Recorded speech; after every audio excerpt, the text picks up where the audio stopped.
Okay, thank you.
Okay.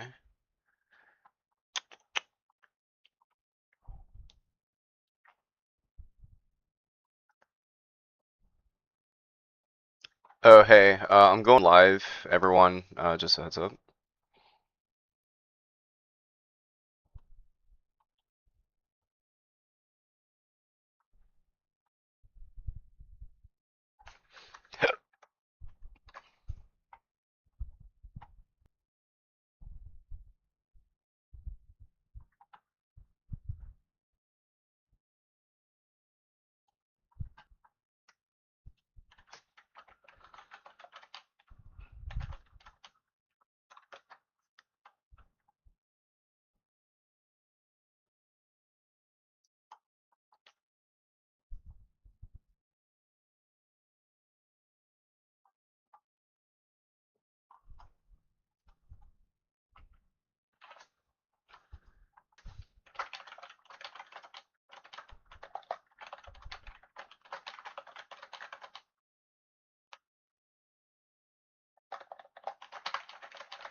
Oh, there we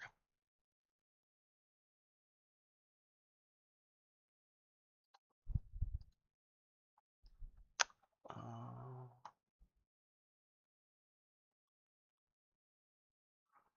Politics. Oh, okay.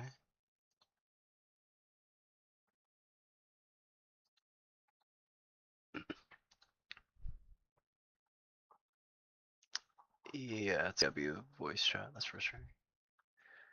Journal politics, stream, fuck.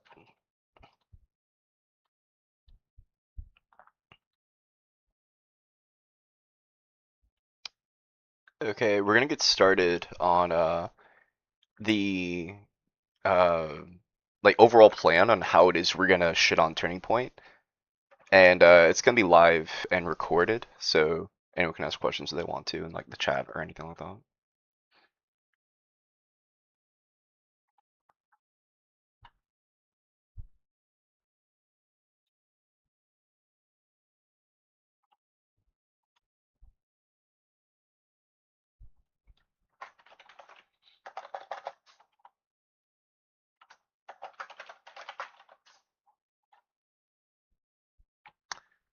gonna check the lives for everything.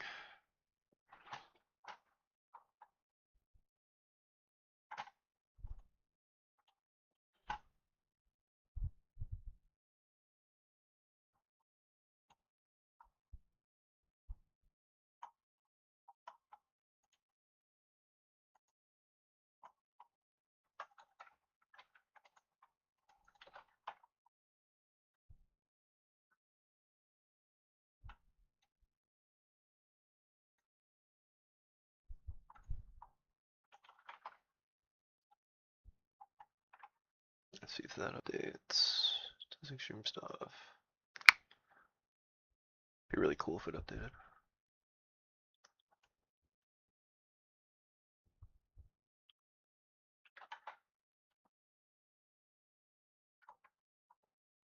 Nice and done. Okay, so YouTube did. Okay, so Kick is just being stupid, but that's okay.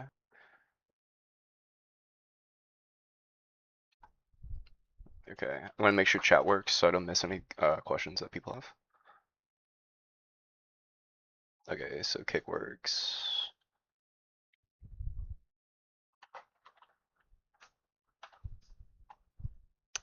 Oh, Guardian North, glad to see you doing good work, King. Thank you. Thank you, brother.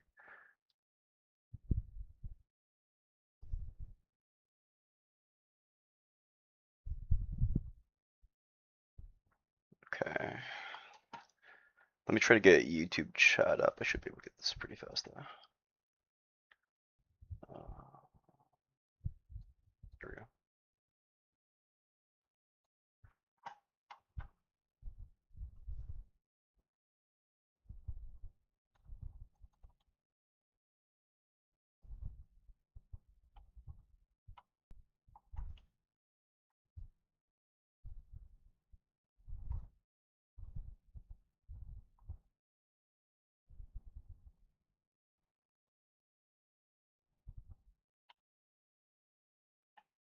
Okay, let me run that again.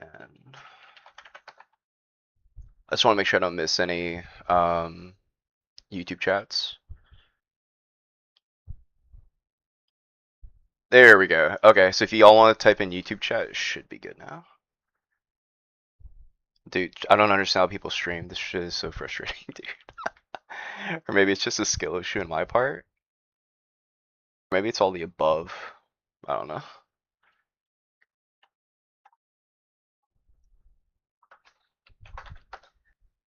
And then I'm gonna make sure Twitch is good. Okay, sweet. Chat is good. Let's go. Okay, do we have people in Discord? Okay, Discord's empty, but I'll record it. And if no one joins, then at least one, it'll be out there. And then two, I can't say I didn't fucking do anything, okay? It's really frustrating that like people are sleeping on this like infinite aura method that we can do to like farm like political points over conservatives. Like I don't know how the left has been sleeping on this method for so fucking long. Like it's actually crazy. Okay. How are we looking on Kick? Okay. Alright, I'm gonna ping the Discord and just let them know that live is starting now. So we got everything going.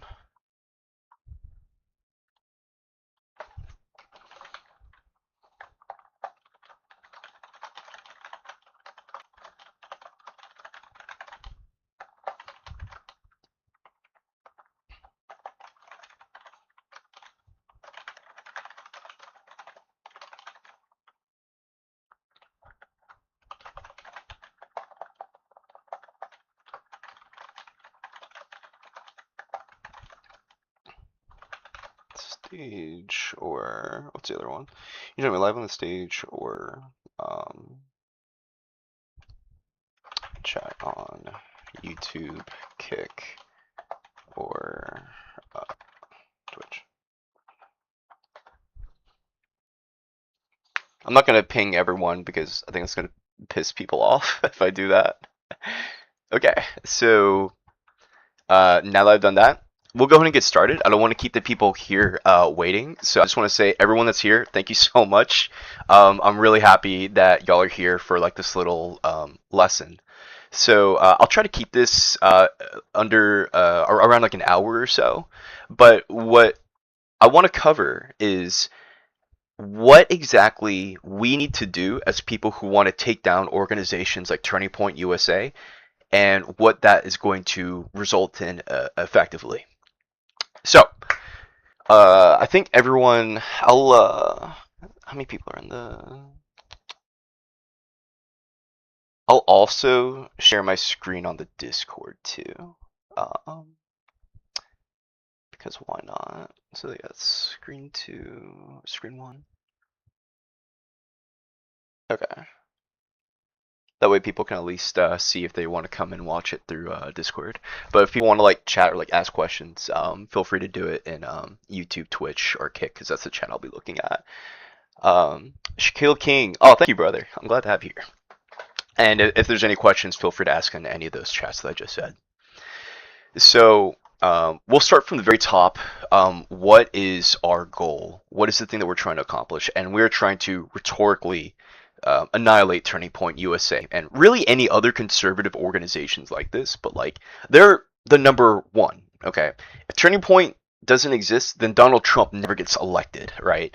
Or whatever. Like assuming no other Turning Point adjacent organization exists, people like Donald Trump never get elected. They've been extremely effective at accomplishing their political goals. They've been too effective at it, such that now half the country doesn't even think the 2020 election was real. So why do we want to do this? Um, as stated, they're the biggest reason why we are now in this state of fascism, right? Groups like Turning Point and just the overwhelming sycophancy of Republicans have got us to where we're at now. So from this, we have some very straightforward things. We have the trans-military bans. This has affected people that I know personally who were enlisted and then had to be removed from their job so that way they could serve this country, right? And that's tragic. That's tragic. The anti-immigrant sentiment. So I don't even have to speak about that. The ICE raids. Alex Preddy and Renee Good being executed. USAID getting gutted, killing over 750,000 people, a lot of those being children. It's fucked. It's really fucked. Um, our economics are going to hell, like with the tariff policy, and no one is getting tariff checks, no one's getting tariff refunds. It's all just cooked, really. So yeah, there's a lot of really shitty things that have happened because of Turning Point. And not only is this affecting the United States, but it's also impacting the entire world. And we see this through the rise of like isolationist policies, like Brexit, for example, and an anti-immigrant sentiment in a lot of other countries. When we see it with Germany, Japan, the UK, it's everywhere. Uh, but I guess we need to like really ground it back home, and we have to understand that this isn't a game, you know. Um, because conservatives have made this into a game. Everything that they want to do is effectively in the realm of, can we own the libs? Ben Shapiro, Charlie Kirk, Michael Knowles, Steven Crowder, Matt Walsh, all these grifting fucks have turned into a game of, own the libs. We've owned the libs so hard that we've descended into fascism. I'm going to read chat. Is this specifically concerned with destroying right-wing media infrastructure or functioning to build an equivalent propaganda machine? I'm fine with either, just want to clarify. Great question, Guardian. So this is centered on destroying the right-wing media infrastructure, but it seems to be the case that other people are trying to build a left-leaning infrastructure. People like Adam Mockler, people like Brian Tyler Cohen, these other journalists, they're out here who are building that. But while they build that up, we need to have an offensive line that tears the right wing down, and that's us. So I'm very happy, I'm very proud of the people who are building the left wing infrastructure. It's so beautiful to see everything kind of come together. So our goal is we are, you could say, like the soldiers, right? Our goal is to destroy them and rhetorically destroy them. I need to make that very clear. But yeah, no, excellent question. Yeah, exactly. They have turned it into a fucking joke. Um, so we are running something known as the Infiltration Initiative. The whole premise of it is when conservatives go to public speaking events where they talk with an audience or anything like that, we need to go infiltrate those sections. Because every time they host these public debates, they're throwing the dice. They're throwing the dice that every person that they encounter has no idea what the fuck it is that they're talking about. However, if someone knows what they're talking about, they will get slammed the fuck down. Let's give an example. Let's give a wonderful example.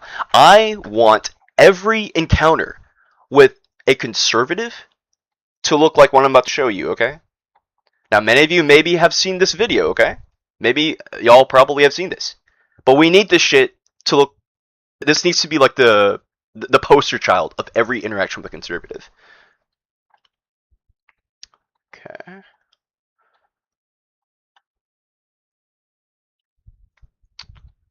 Let's get it like that. Right here.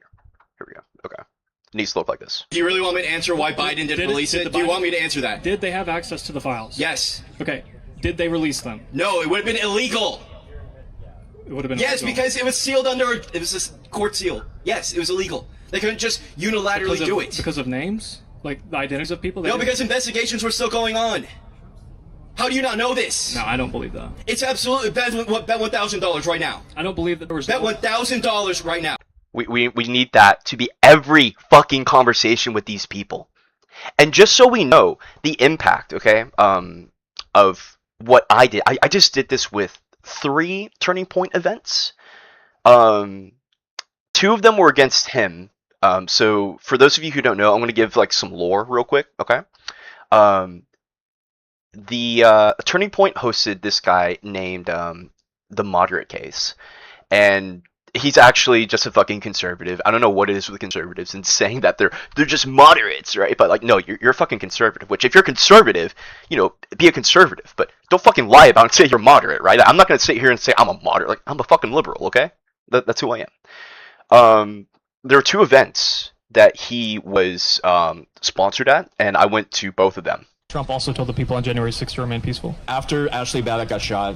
I'm not going to go through the whole thing, but that was one event, and then the one I just showed is a second event. So, he was there, and now if we go to, where is it at? Turning Point's page. We go here. We're going to notice, you know, we've got Nick Freitas, we've got Will Witt, we've got a bunch of Shane, a bunch of people who really are essentially nobodies. I'm not going to be too mean about calling people nobodies because I'm not super big myself, but hopefully that'll change. But let's see if we can find the Moderate Case. Okay, that's Charlie. That's Jack Sobek, the little skinwalker. The Moderate Case, the guy who was shown in the debate, is nowhere to be found. Okay, let's see. Is there... his name is also Jacob Smith. This is public information. That's not there either. So what have we effectively done? Yeah, always moderate independent. It's so fucking real. But what we effectively do is we silence them, right? But in a moral way. Okay? I think, you know, if you like point a gun to somebody and try to silence people, that's probably a bad thing to do because it doesn't actually change their minds. They're just under the threat of violence, but doesn't change anything internally about the person themselves. But if you humiliate them, if you ridicule them in such a way that is indefensible for themselves, if you do that, now you silence them because they don't want that to be public. You could bet your fucking life right now that Turning Point was hoping to God that no one ever saw those videos, that shit never saw the light of day, and it was seen by millions. So I silenced Turning Point and their bullshit while also discrediting them and making them look bad, bolstering up the left. That is our ambition. Not only do we tear them down, we build ourselves up. That is why we have to do this. And not only has it been effective, you know, in that sense, but many of you probably know Andrew Wilson was hired by Turning Point USA. He was hired by Turning Point. Let me switch my account. Here we go. I have YouTube Premium on this one, so we don't have to worry about ads. So, actually, let me ask y'all. Do y'all know who Andrew Wilson is? Are we familiar with Andrew here?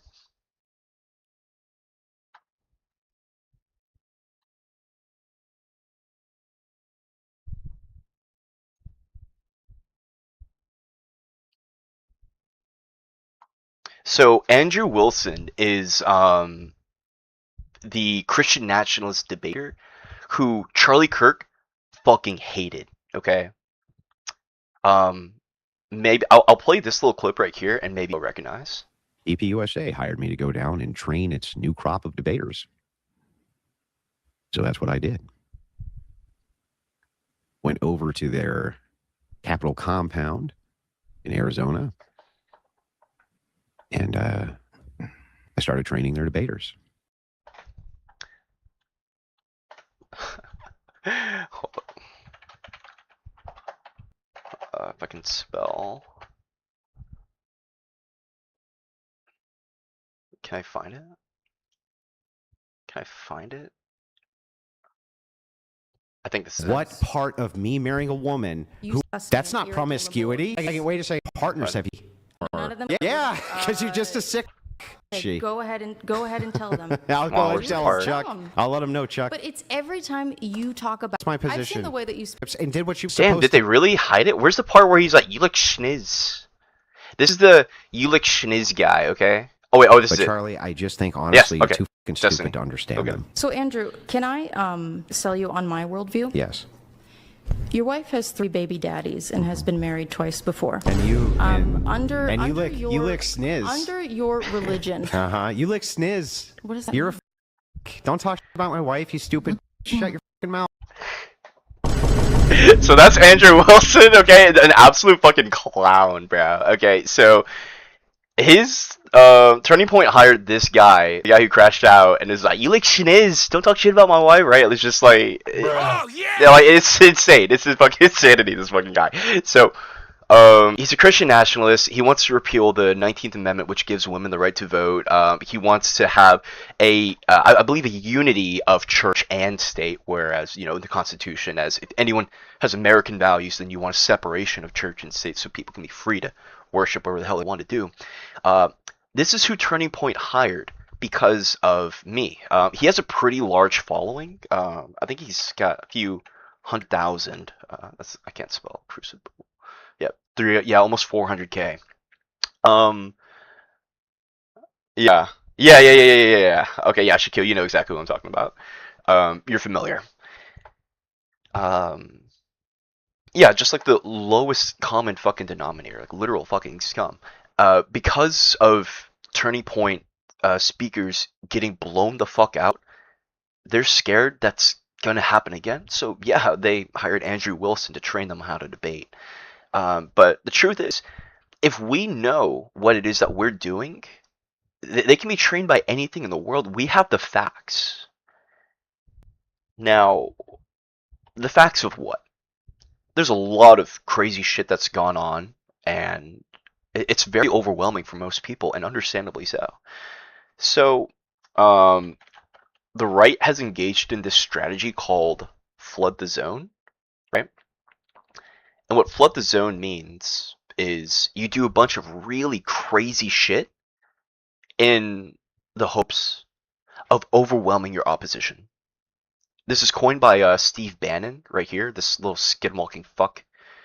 Oh god, I hate this guy. But yeah, that's why it's like something crazy happens every week or two or whatever. You know, one day we're deposing Maduro, the next day we're bombing Venezuelan boats without any justification whatsoever. We're going to fucking war with Iran. You know, we're trying to repeal the 14th Amendment via fucking executive order, right? Like, just all these insane things that keep happening. It's a strategy from flooding the zone. And again, it's just to overwhelm us. There's so much shit happening. It's like, where do you even start? How do you combat this?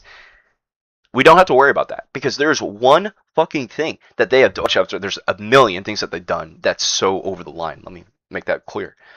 But there's one that is so A, clear as fucking day, and then B, is so immoral that they like the concession of it is a loss, like an instant loss, and that is the Epstein files and the fact that Donald Trump is protecting pedophiles. This is a demonstrable fact. It is so easy to prove. It is unbelievably easy to prove. We won't be going over the content of how it is the case that Donald Trump is protecting pedophiles, but just know that it is true that pedophiles are being protected by Donald Trump and the Republican Party.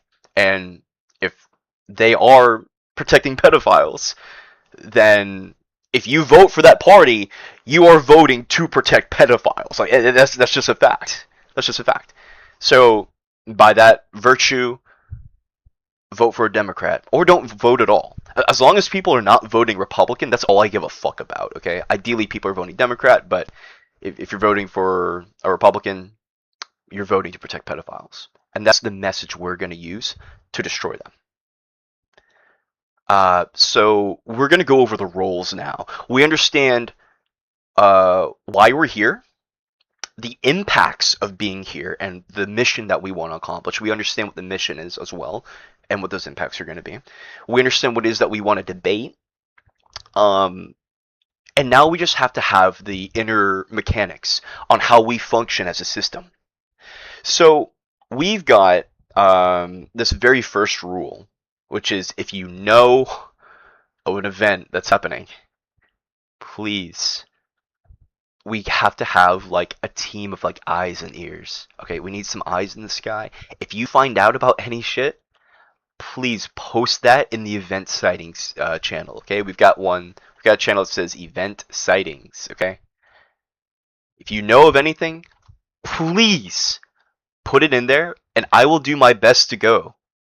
I will do my damnedest to go. If they're hosting their little pick up the mic, change my mind thing, I'll go. It can be in California. It can be wherever in the United States. I will do my best to go.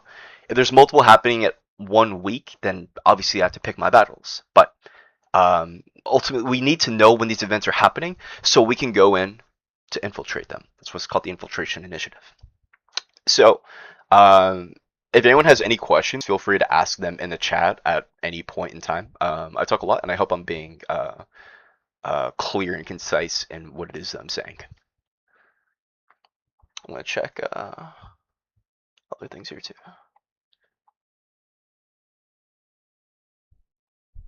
Okay. All right, chat looks clear. But seriously, anyone wants to say anything? Let me know. All right, so we have our first role, and this is called soldier. Our soldiers are effectively the people at the front line, okay? These are our debaters. Now, again, I am not asking anyone to know every intricate thing in geopolitical affairs. That's too much. It's so overwhelming. The average person cannot do that, and I do not expect the average person to do that. But we can get very well versed on the fact that they are protecting pedophiles. Okay? That is what we want to show to the world. That when they defend this administration, they're defending pedophiles. That's it. And they cannot concede that. Because if they concede that, that looks really fucking bad. Like, what are you going to do? Are you going to own it? You're going to be like, yeah, I protect pedophiles. Like, are you going to do that? No, you can't do that. But it's true. So they either A, fight it and then look fucking goofy, or B, they concede it and look fucking insane. It's just a loss. So that's why I'm saying we should get versed in the Epstein files and their concealment of that. Because anyone can learn that. So, our soldiers are going to be people who can go and we'll challenge them on that. So these are people who are going to be going in the spotlight. I'll be right there with you too. I will. And I'll be right there to defend you.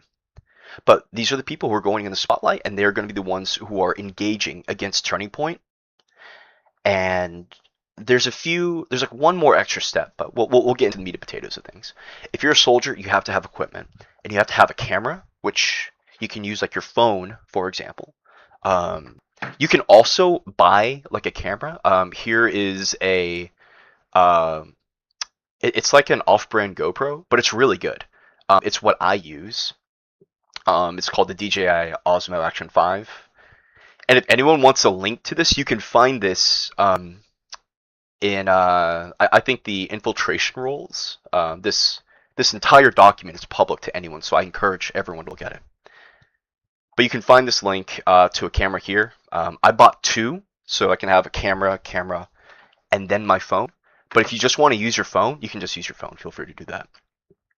So if you are using your phone, record 30 FPS, use standard quality, because your phone may fucking overheat, okay? My phone overheated when I was debating the pro-life girl, Lydia Taylor Davis.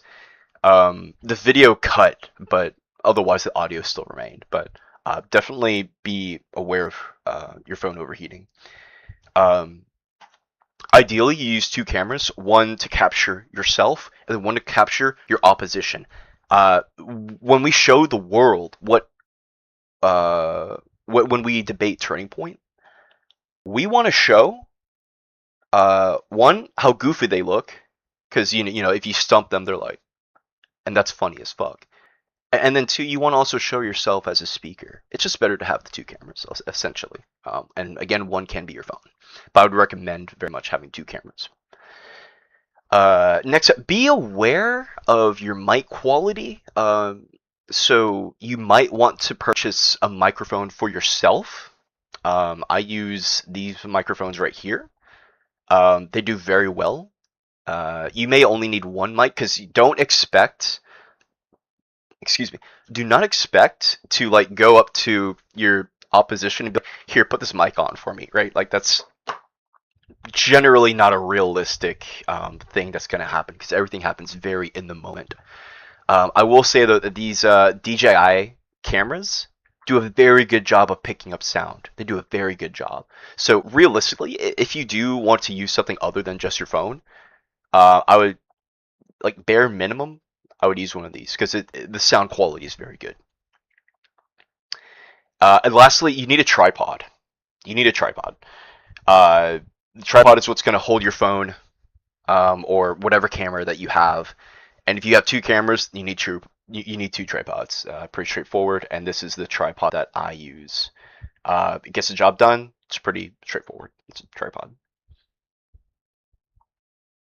So that's the equipment. And again, if anyone has any questions, feel free to let me know. So, is there anything here? Nope. Okay, cool. All right. So, before the debate, our soldiers, we have to prepare, okay? This is why we're doing this now, because we saw that Andrew Wilson was training these fucking clowns, okay? They're getting some kind of preparation, and we have to get that preparation too. We've got about a month and some change until Turning Point comes out with their little, ghoul speakers, okay? And with that month, we're going to prepare, and we're going to be ready for them. We've got debate chats here. We've got the facts at hand. We've got everything that we need. It's just a matter of the practice, and we will practice, and we will get this. So, pre-debate, number one, research the Epstein files. Pretty straightforward. I'm not going to go to the meat and potatoes of things, but just focus on the Epstein files and their concealment. Second, we need to know how it is that they're going to respond to certain facts that they bring up. So, like, a really great example, if we go here. So, I'm going to bring up that the Republicans, it's the Democrats who are fighting to get the Epstein files released, right? And then he's going to say some really stupid shit. I don't even know why the fuck you would say this, but I'll just let it play. The people on January 6th to remain peaceful. After Ashley Babbitt got shot. What about Ashley Babbitt? Yeah, that was done after she was shot and people had already reached the Capitol grounds. And also, how come those sycophantic dogs didn't leave until after Trump said, go home? And he's the one that calls it a day of love. If you want to go on the January 6th stuff, I will cook you, dude. You're smarter than this. I've already condemned it. I don't know what. No, okay. It's one thing to say it was bad. I think it's funny that you're hyperfixating on something that happened 5 years ago that has nothing. I'm sorry. Wait. When did the Jeffrey Epstein stuff happen? Oh, but it's still important. Oh, but it was like 5 years. This is a stupid talking point, bro. When did it become relevant? I don't know. Why didn't your party leaders do anything to release the files when they had them? Okay, that's her first thing. He tries to say Democrats are bad in relation to the Epstein files, okay? Conservatives are going to have certain talking points, okay? And I'm sorry, not the majority of them. They're all bullshit. They're all bullshit. Whatever they say, it's going to be stupid and bullshit, and it's going to be something to distract you, okay? Don't get distracted. Why did all Republicans try to avoid releasing them? The Republican Party campaigned on releasing them and has done more than any other administration prior. If Trump was in them or implicated, why didn't Joe Biden release them? When the Epstein Transparency Act was getting released, who was the one party that was voting unanimously for it? Who was that? The Democrats. Oh, they're the ones fighting to get it released, right? Sure. Okay, so your party's protecting pedophiles, bro. Like, that's just a fucking L, bro. You gotta take that one. Check fucking mate, dude. Checkmate. If you know how to respond to their stupid fucking talking points, then, I mean, it's a 2-move checkmate. It's so fucking easy. And that's what I'm saying. Anyone can do this, bro. That's why we need to train. Anyone can do this. You need a camera, because you can bet your fucking life Turning Point's not going to upload that shit, okay? And it has to get seen across the whole fucking world, okay? We got to show it to the world. Turning Point won't upload it. Anyone can do this. You need a camera, you need a tripod, and then you got to go up there and do it. Literally anyone can do this. Okay, what else? So we got, understand that, practice, get the equipment. Oh, and then once you have the equipment, just make sure that your shit is charged. It's gonna be so embarrassing, like if you go and then like you run out of storage or some shit, and it's like it's all for nothing if you're not able to get the video content. Okay, you have to get the video content. I cannot understate that enough. You could be the best debater in the world if you do not get it saved to show the world. It means nothing. So that's the most important thing. You have to be able to guarantee a safe recording. It must be insured. Okay, so we'll go ahead and go on to like the actual debate itself. So here's like a little debate, like 101. There are two aspects to debate, and that's your substance, and that is your aesthetic. So your substance is just knowing the material, right? So like when he said some dumb shit, I knew exactly how to respond because I knew the facts at hand. And then with your aesthetic, this is going to be how it is you look and how you sound. So aesthetic, there's a lot of things to it, but usually the aesthetic is actually more important than the substance itself. So like for example, like if you actually, I think a perfect example is like when you watch like Hillary Clinton versus Donald Trump in like the presidential debates. Like it is so obvious that Trump has no idea what the fuck he's talking about anything. Or like Trump versus even like Joe Biden. His speaking abilities were diminishing, but he was able to give good responses on certain things. I don't remember what specifically, but like Joe Biden aesthetically looked really bad because he kept stumbling over his words, and everyone was like, whoa, Sleepy Joe. Your aesthetic is what's most important. Substance is incredibly important, but aesthetic is key. There's a lot of things that can go into aesthetic too, like rhetorical traps. Rhetorical traps are kind of like a blend of substance and aesthetic, but I won't yap about it. Let's go down more on the aesthetic here. So yeah, it's gonna be like your rhetoric and your tone. Have good body language. Try to appear confident. When you record yourself, have the camera down a little bit, kind of like at chest level, to make yourself look kind of big. Right, so like here he looked like the camera's up a little bit. He's sitting down too, which helps with making him look small, right? But if we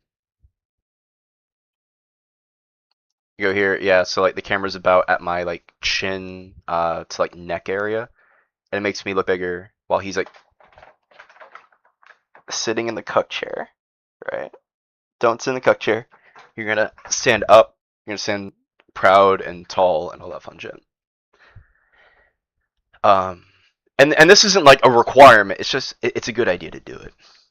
Okay. Oh, next, laugh at them or be angry if you are a very masculine appearing person. Like don't be like crash out angry, but like you're like talking to your like angry son. Okay, like you came home with an F. I literally helped you with your entire math assignment, and you failed 9 plus 10. You said it was fucking 21. What are you doing? Right, like that kind of angry, right?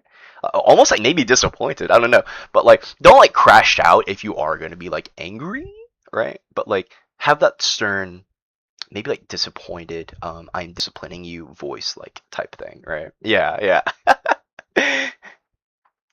Alright. Oh, what's up, Looper? Oh, fuck, sorry, I haven't been checking chat. Hold on, let me get, this guy out of here. What's up, Looper Luna? Sorry if I didn't see your message earlier on, Twitch. However, let me get this, bot out of here. No bots. We don't like bots here. Checking chat. Alright, chat's clear. The stern, disappointed dad energy can work. Can you see my message? Yeah, Roland, I can see your message. What's up, buddy?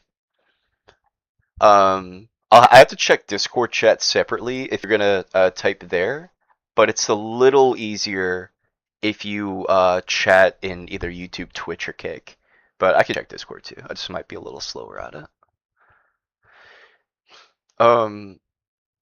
So like let's take like Dean for example. I think Dean is a very, very good debater. I wish he did stuff in real life more often, but I like his debates and the work that he does do. But if Dean were to like I guess like be like angry at someone, like I don't know, I don't think he'd be very effective because he doesn't look like very intimidating, like in a real like person to person setting.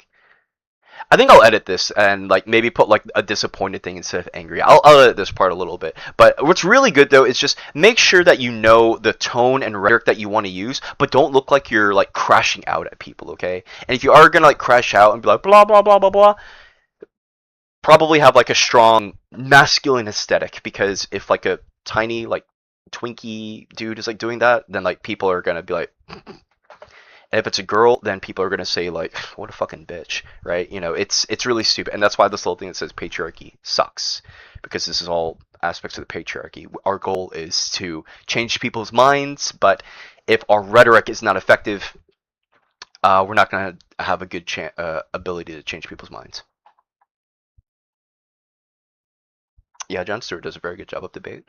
But one of the best ways to do it is really just to laugh at them. Everything that they do is fucking absurd, okay? It's all really stupid. It's all just every bad thing you could fucking imagine, essentially. And it's laughable. You know, you want to protect pedophiles? That is laughable. And yeah, a few other things. I won't yap about it. Here's a really great example of a debate that has substance and no aesthetic. There's a feminist who was dubbed Big Red. Her name is Chanty.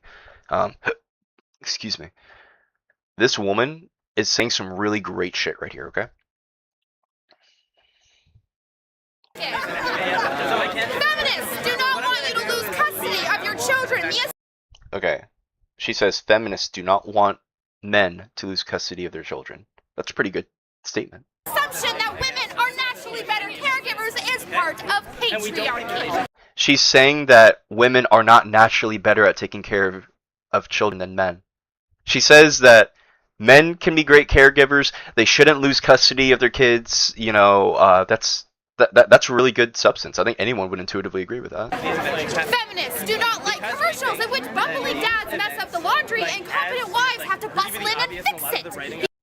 She doesn't like when, you know, stupid looking dads are like on an ad and the dude's like, boop, oops, I bumped into the thing and broke something. And then, you know, the strong, confident wife has to come in and be like, stupid dad. You know, like, I'm not gonna lie, those ads are fucking ass. But like, she's saying it's bad to hold men in these negative depictions. Men can be great caregivers. Men shouldn't be losing custody of their kids assuming that, you know, the man is competent. We shouldn't be depicting men as stupid and fucking bumbly, right? She's saying really great things. But this was viewed 1.7 million fucking times. And that women. We're working on it, and you guys are trying to dismantle it. But if you'd fucking listen, I don't believe they do. Yeah.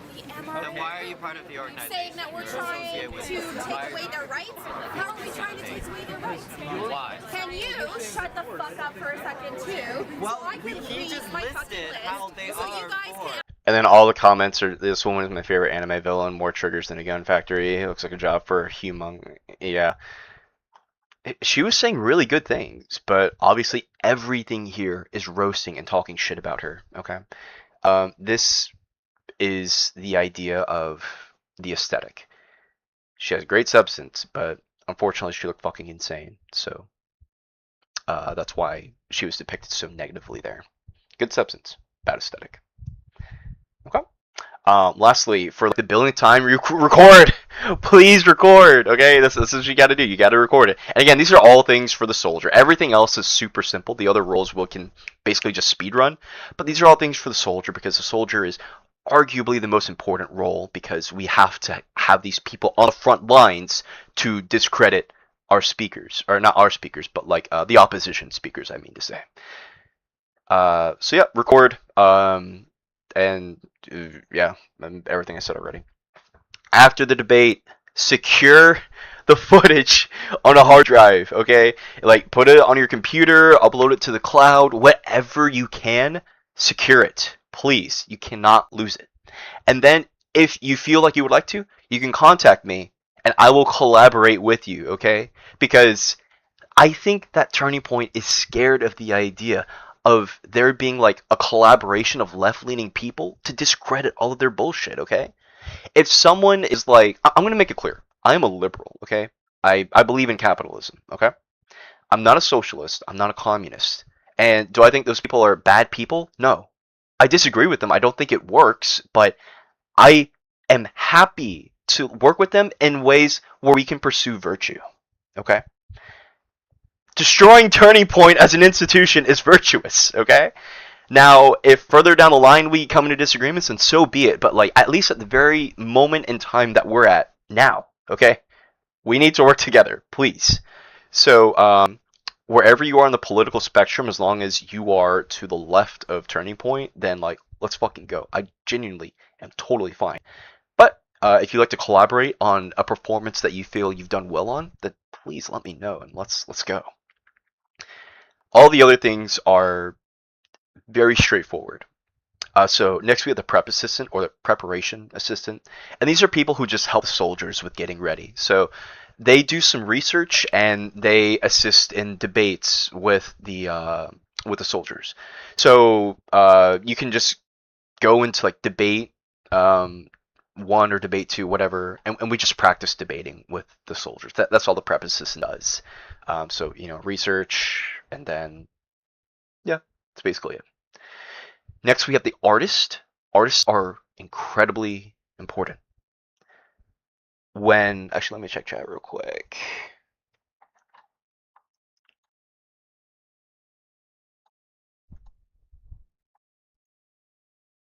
Okay. Okay, chat looks good. Okay, so when we have good art, we romanticize something. Well, what do I mean by that?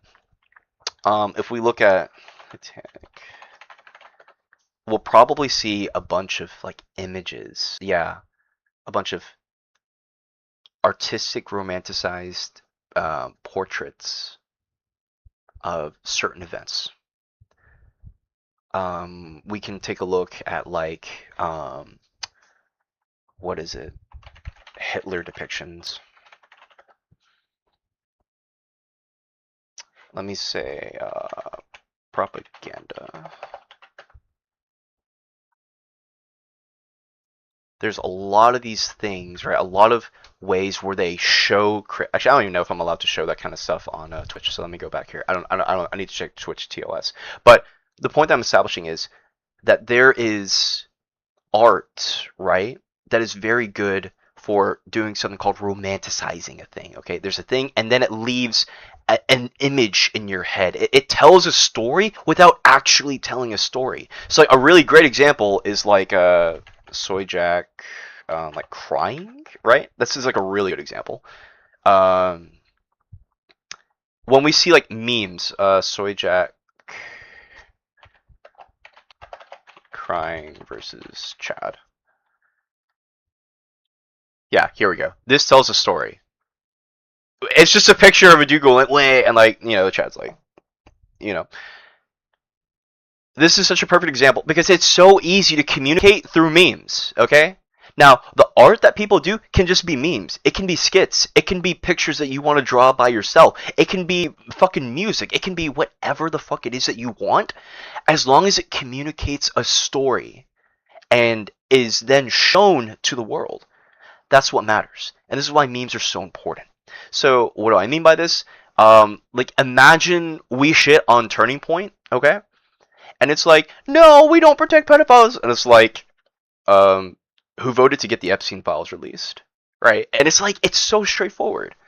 And then if we flood the internet with shit like that, that shit spreads. That's the whole thing about memes. It's so spreadable. It's so easy to understand, and it makes the opposition look bad, and it makes us look good.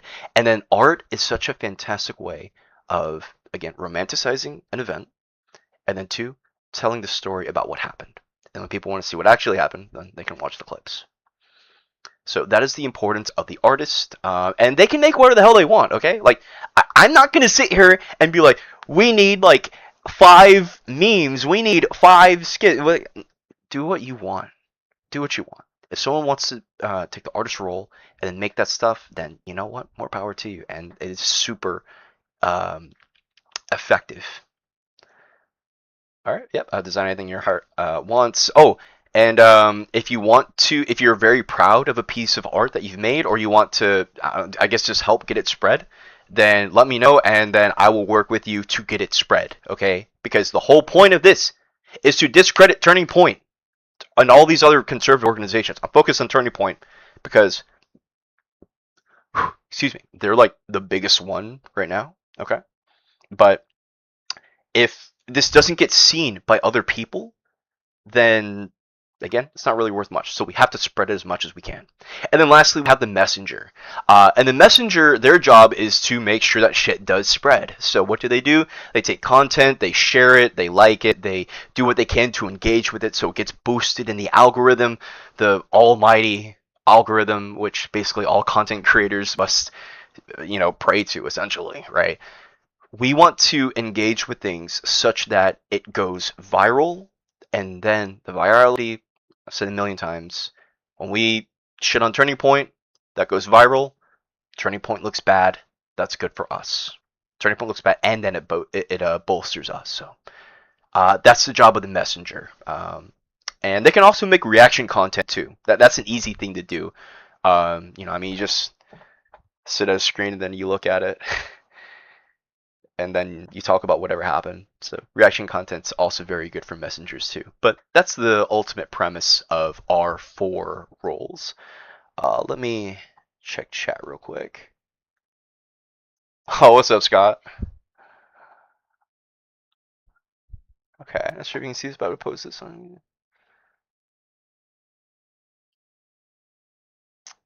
Yeah. Oh, actually, yeah, Scott. If you want, yeah, you can put that on the YouTube chat. I don't know if you're. Oh, okay. It says that you can't. Hold on. Let me see if I can Scooby do that. Good idea, Scott.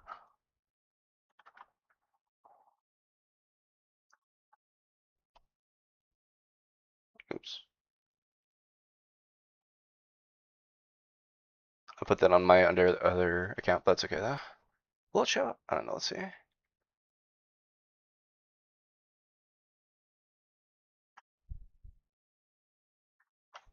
want to see this thing pops up in chat. Oh, it doesn't. I don't know if it did or not. I don't know. I'm not gonna worry about too much. Those are our 4 roles. And then for the super quick TLDR, soldiers they train, they get some equipment, and then they go debate. They have to make sure they record the event, and then once they record the event, we post it online, assuming we shit on the opposition, that is. Next up, we have the prep assistants. They just help the soldiers train.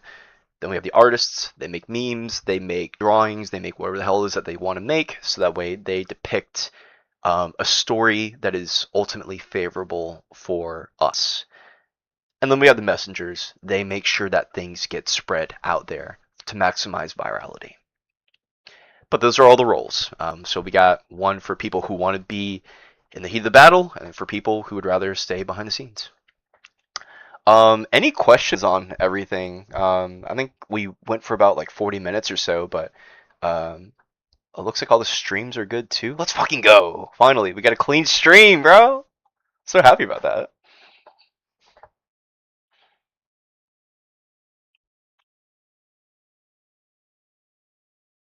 Oh, if anyone wants to request to come up on the stream too to like talk, feel free to.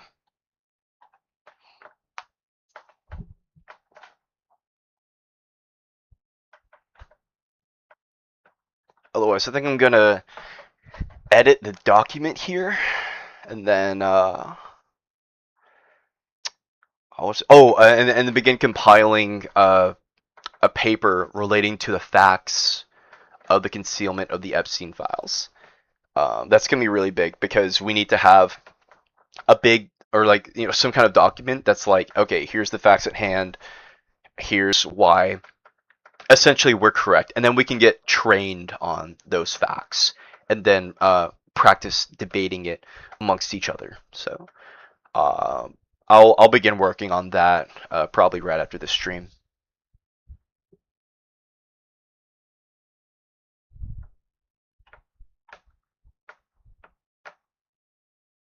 I'll give another, I guess, like 2 minutes, and yeah, any questions, feel free to go for it.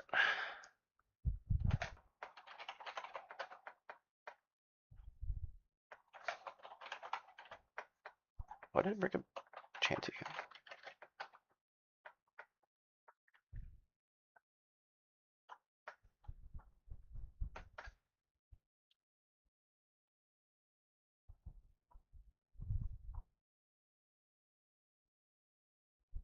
I feel like what they're ultimately going to end up doing is they're going to get blown the fuck out on the Epstein stuff, and then only like refuse to talk about anything outside of like a specific prompt. So this like loser right here may be like, I'm pro-life, change my mind, and then only debate pro-life stuff. So like he'll like refuse to debate like the Trump stuff. But like you could ask questions and then like bring it back to Trump, which you can then segue to like the Epstein files. So like for example, let's say you go against this loser right here. No. Not this guy. This guy's Chad.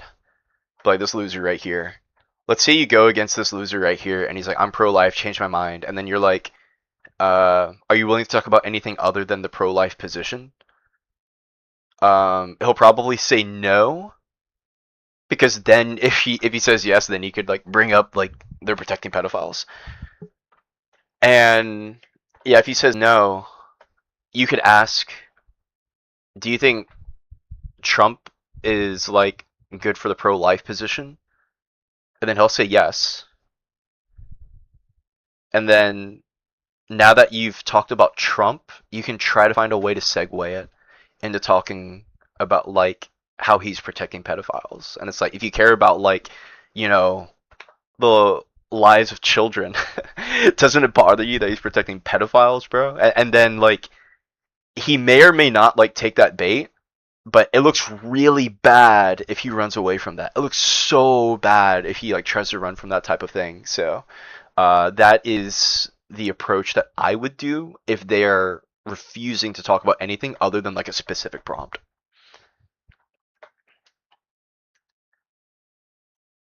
But ideally, they're willing to talk about like politics broadly, but they may. It is in their best interest to stick to one specific prompt and then stay to it. That is in their best interest to do that. But we can still make them look really bad by making them run away from it too. That is still really fucking bad. But yeah, let's see what the Stork has to say about DEI. We're gonna hear some real intellectual shit here, y'all. Yeah, I did want to just ask a little bit about if you could speak on the DEI programs and why you think that they are racist. Right. Diversity, equity, and inclusion, if you look at the results of how it has been implemented, it mostly benefit who? Who do you think it benefits? People with low White income women. or What race? It's white women. usually the ones that have been discriminated for so long. So it could be anyone from African American, Hispanics, honestly, like any race with low income. It could be anyone. So do you think the intent of diversity, equity, inclusion, and the intent and outcome are consistent, right? Do you think that intent and outcome mean they want this to happen and it is happening through the implementation of diversity, equity, inclusion? Do you think that those two things are congruent? Let's just say you think that it is. Would it shock you for me to tell you that it isn't? The people who benefit the most from diversity, equity, inclusion are white women. There it is. No. But I thought diversity, equity, inclusion is to include minority groups, meaning that people. I mean, like, it could disproportionately help white women, but like, if it's also helping out other minorities too, then that's a good thing. I don't know to what like the disproportionality to it is, but like saying that like it's only helping out white women is stupid. Shouldn't debate since it's an open mic. They dodged a question there. Yeah. Yeah, Scotty said 100% in debates since it's an open mic and they dodge the question. I like to state, can stick to the question because I don't want to take away from someone else's opportunity of talking. And I want to focus on the Epstein files. People who are discriminated against openly, which are black people. I think I understand that. I'm not entirely sure though. Which in some cases are minorities that people believe that are discriminated against. You would think that means I don't understand it. Diversity, equity, inclusion are openly, which are black people. But I thought diversity, equity, inclusion is to include minority groups, meaning that people who are discriminated. I mean, in terms of political power, women are absolutely considered a minority. That's absolutely true. Against openly, which are black people, which in some cases are minorities that people believe that are discriminated against. You would think diversity, equity, inclusion are political power also includes like economic power too. Are benefiting, which in some cases are minorities that people believe that are discriminated against. You would think diversity, equity, inclusion are benefiting minority groups, when in fact they're not. They're benefiting white women more than any other group, which is probably the least minority group in the world, in the country. Least. He's talking about minority insofar as just like a population wise, and it's like, bro, like. I'm saying that what we should do, instead of saying I need more black people, right? Whether they're as qualified or not, we should not do that because that creates racism and division and frustration amongst people who are qualified. I guarantee you, he can't name a single DEI policy that says that we need to take black people who are unqualified then over white people who are qualified, you know, because it doesn't fucking exist. In fact, the truth is DEI programs, which people just say they did DEI, but like DEI is instituted through a set of programs that he doesn't know what any of those programs are, because the truth is it's going to be made up by like either a various company or whatever institution, whatever. These programs are going to be things like your training, okay? You know, so like try to be aware of like workplace biases or something like that, right? And then also for like hiring practices too. So another way that DEI can be implemented is trying to have a goal for like the amount of people who are working in your company. So like, for example, let's say you have a hiring goal of you would like to get, I don't know, 15% of people in your company being black. If that's your goal, then that doesn't necessitate that you have to reject white people as well, right? Because it doesn't mean that you just get rid of all your standards. Now, under something like affirmative action, That did kind of happen, you know, when you look at like colleges and when the people who were being accepted, because they were lowering Asian scores and then increasing black scores. That's bad. That was struck down by the Supreme Court under Joe Biden. But either way, affirmative action was removed under Joe Biden. That's a fact. DEI is okay. All else equal, but you've got like, you know, certain like racial demographics. Okay, when all else equal, try to have like 15% like black people or something like that. That's DEI if we're going to talk about employment standards. What I mean is, since it's an open mic, I don't want one conversation to take up all the time. If someone starts avoiding questions or changing the subject, oh yeah. Yeah, that's a really good thing. So here's what Scott said. Imagine you're on the mic and we're, you know, going against this little skinwalking idiot right here.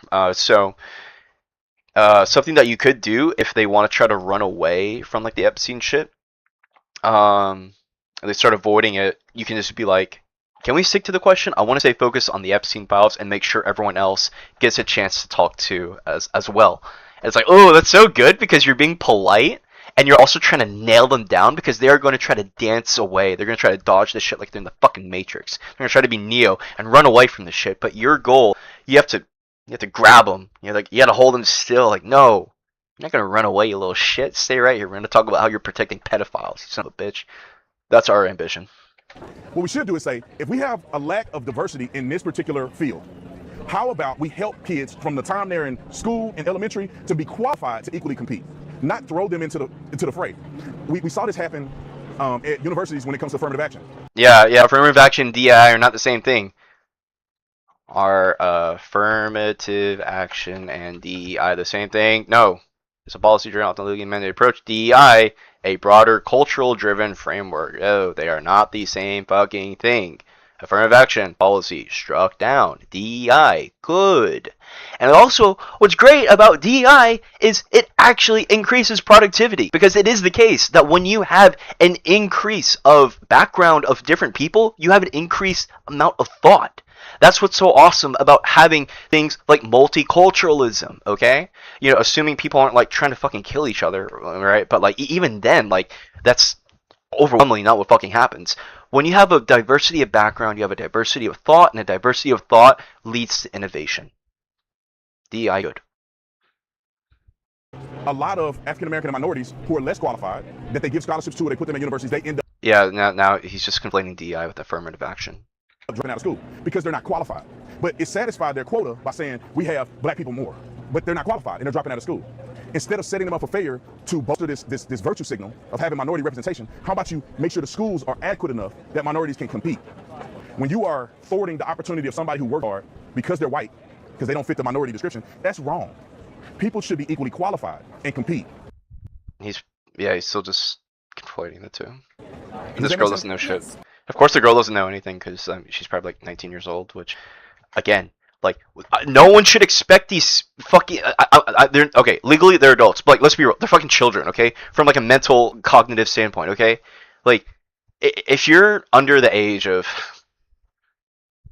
22, I'm sorry, but like, you just don't know, okay? You just don't know enough, okay? Unless you've literally been like, churning and like chugging political shit and have like no social life and the only thing you've been doing is politics since you were maybe like 10 years old, okay? If you're under the age of 22, no, I'm sorry, but you just don't know anything. Overwhelmingly, that's going to be the case.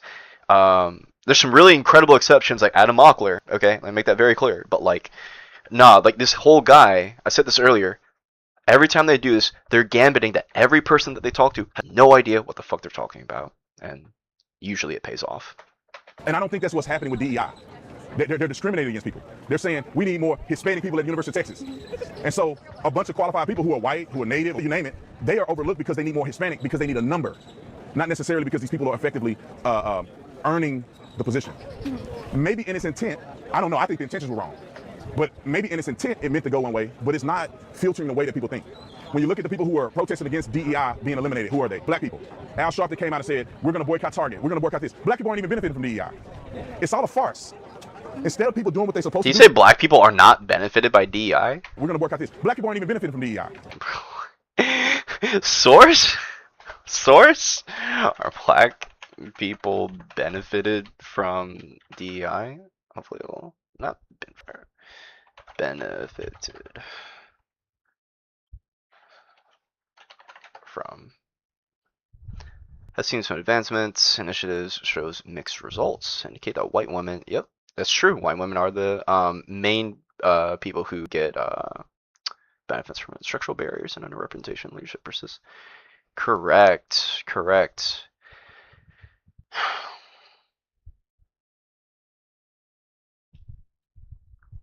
But the question is, how is it doing in terms of like advancing that?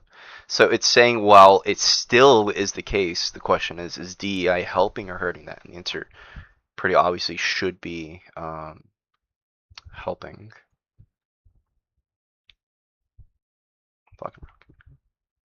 Actually, I'm not going to go through and start reading stuff. We'll just go through the video here. And then I'll work on the document for how conservatives protect pedos. It's all a farce. Instead of people doing what they're supposed to do to protect people in their youth and making sure schools are equal and educating kids, they're neglecting that. And they're handling it on the back end. And I don't think that's the way we should be doing in society. Yeah, and I honestly, I do agree with what you're saying of like we should be helping them from the start, but in this world, that's not like we can't say all of our ideal like pictures, like not everything's working out, but DEI was supposed to do that, and it was like DEIA for like even anyone that has like any like needs more accessibility to programs or like more things, and I don't know why we're cutting off programs that are still in some way, shape, or form helping like with these like low-income families, people who can't afford college, people that like need the help. It did still benefit and help a lot of good people that truthfully did need it, you know? Right, I kind of get what you're saying. But what program specifically are you aware of here that was eliminated, and what effects do you think it had? Yeah, so for example, like the first generation programs, or even like a lot of the people that like need scholarships or grants, all those things got like removed and taken off, and a lot of the grants of like a lot of the like spending just got cut for like people that needed the money, and so I don't know, I think that shouldn't have been deleted and just take everything recklessly out of the table. Yeah, I think that I get your point. I understand where you're coming from. I'm just a little leery. Alright, that's boring. Is there any other good ones?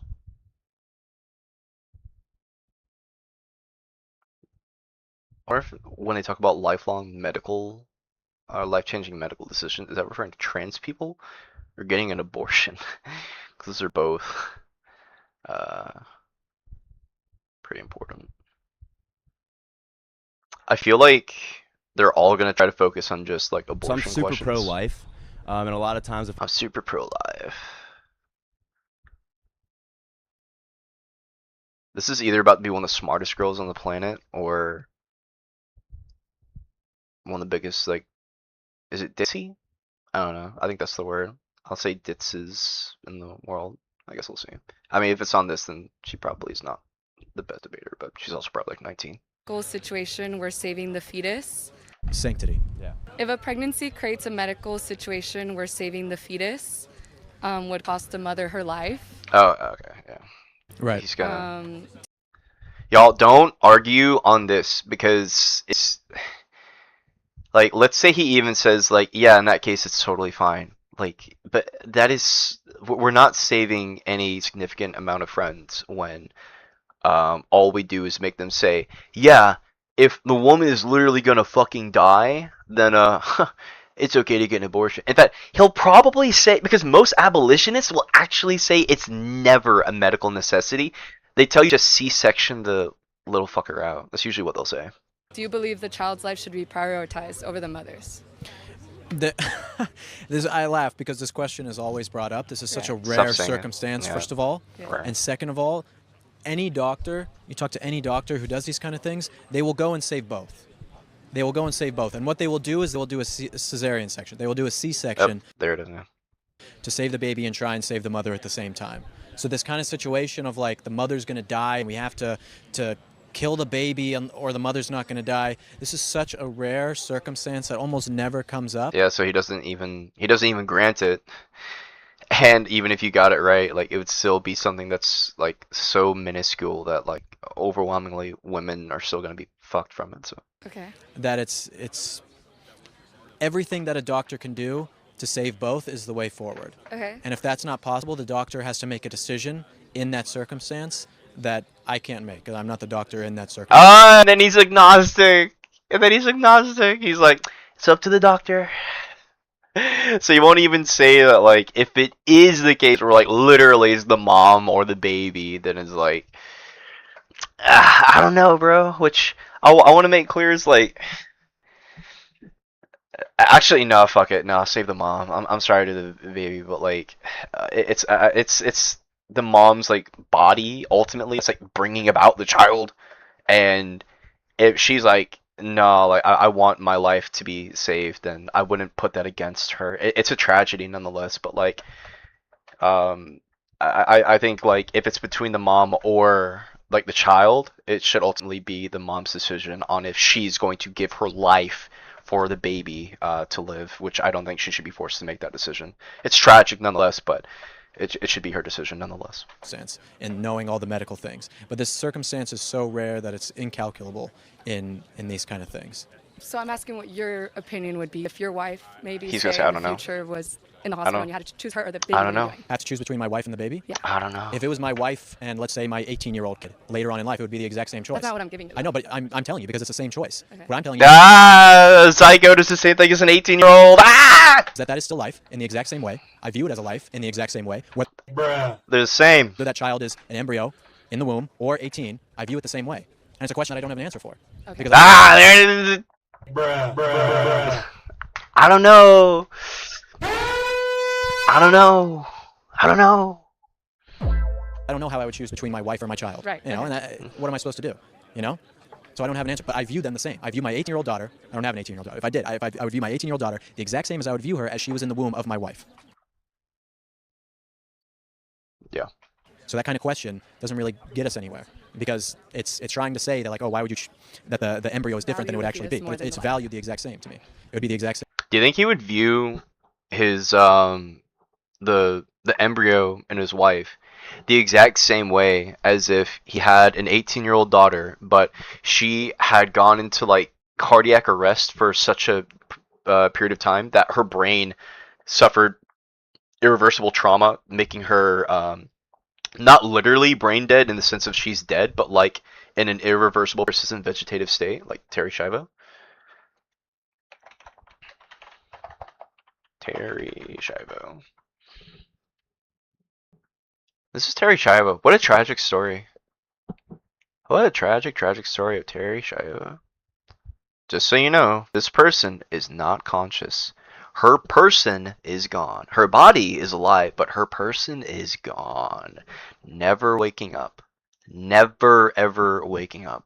That poor woman. It's tragic. But do you think he would view them the same still? I don't know. I don't know. Same thing. Without the use of objective morality, what benefit does society pose to gain by forcing women to carry pregnancies that they're not ready for? Uh-oh. Oh no. He said objective morality. He knows that he's going to try to appeal to religion. And then he'll probably be like, oh, well, if it's all just based on preference, then what's wrong with me saying I'm going to, like, murder and, like, molest you and shit? Because it's all just preference, right? There's nothing objectively wrong about it. That's what he's going to say, probably. Without the use of objective morality, what benefit does society pose to gain by forcing women to carry pregnancies that they're not ready for and that oftentimes they don't want? Okay, so we're going back to the abortion stuff is what you're talking about. Okay, so I can make this argument. Well, I'll say this. I feel like I made the argument before without objective morality, and it was more so on the basis of that this is a separate thing of DNA, right? So because it's a separate person, no one has a right to terminate, right? You have separate DNA from me. They do. I do from you know. You don't. That doesn't give you the right to terminate it because you know. They hold the position that personhood starts at conception, but this is just blatantly misguided. If you have a set of dicephalic proapagus twins, I think I said that right. Oh yeah, right there. Dicephalic proapagus twins. Okay. Oh, actually, let me. Yeah. I don't know if that could be some. I'm not sure how Twitch would be with, I guess, those images. Oh. Probably a better image to show instead. One second. Here we go. That's nice.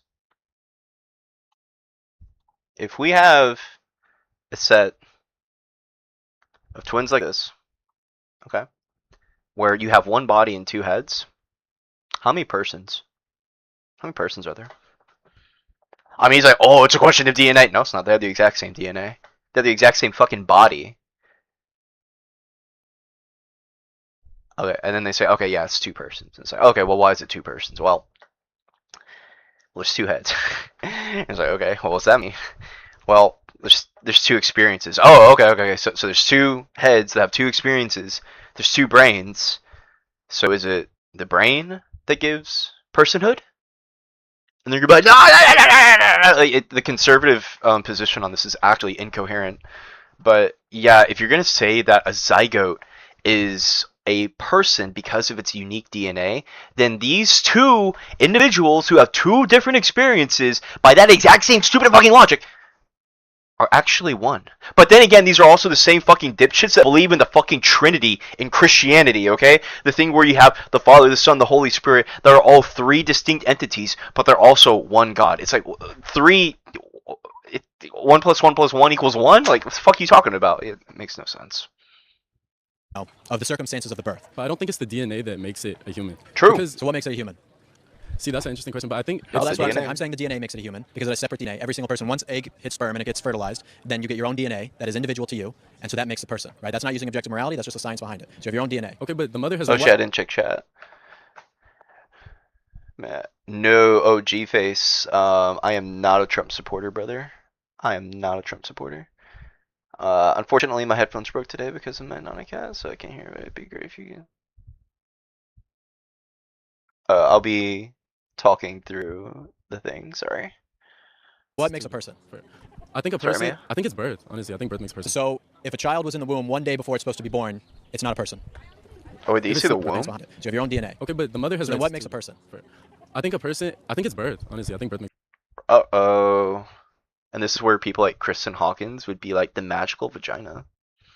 So if a child was in the womb one day before it's supposed to be born, it's not a person. If it's not born yet, technically, Oopsies. I don't think it's still attached to the mother, so and it can't survive without the mother. That's what the umbilical cord is there The for. day after the baby's born, it couldn't survive without the mother. But it could survive like it's its own. It's not attached physically, and it's not receiving nutrients directly from. So receiving nutrients means you're a human or not a human? I think being a human. The mother gives nutrients to the child up for Oh, no. until the child's 18 years old. Yeah, but it's not. You It's know not what's the the same, though. difference? It's not through their body. Just because it's attached to the body makes it not a human? But does she not have the right to her own body? I guess. No, but that's what I'm saying. It's not her own body. Yeah, he's like, bro, it's not her body. You want to kill an infant? That's not your body. That's the infant's body. Body is separate DNA. You and I have separate DNA. I would not consider you my own body. Okay. You know, that's just exactly how it is. So this child living inside of the mother, yes, using her nutrients, is a separate person from her. Dude, I cannot wait to go against these fucking skinwalkers. Well, the truth is, I think he genuinely believes these things. Like, the pro-life position is a very intuitive position, but then, like, once you actually look into any of these things, like, the arguments are fucking horse shit. So, yeah. That's probably a good one to end it on, though. Well, I'll go ahead and, oh, wow, we've been going for about an hour and a half. Cool. Well, yep, I'm going to head out. Thank you all for tuning in. I will begin the Epstein document, and then we'll start going over that, and then we can work on excuse me, and then we can work on dude, my brain, am I having a stroke? We can work on practicing it. Oh my god, dog, I think I was literally just having a fucking stroke. But yeah, we'll I'll put together that stuff, and then yeah, we'll practice it. But yep, all right, later y'all, thanks for tuning in.